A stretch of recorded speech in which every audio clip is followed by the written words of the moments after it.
Hi, it's me again with Corel Draw tips and tricks.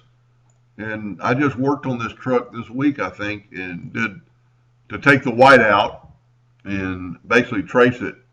And the young lady asked how she could make the transparent part white.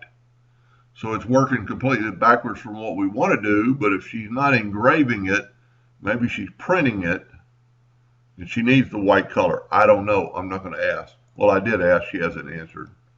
So my truck is 21 inches long, so I'm going to make my nudge factor 23. I'm going to select my truck and I'm going to use the boundary tool and I'm going to nudge my boundary out of the way.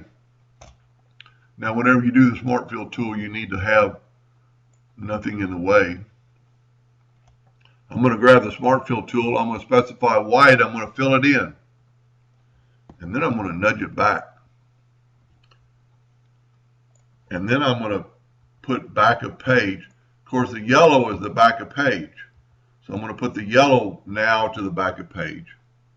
So now we've got a black and white truck with white, whoops, sorry about that, with white fill. The white is everywhere, but the black is covering it up, as you can see. So I hope that's what she was wanting, and thank you for watching.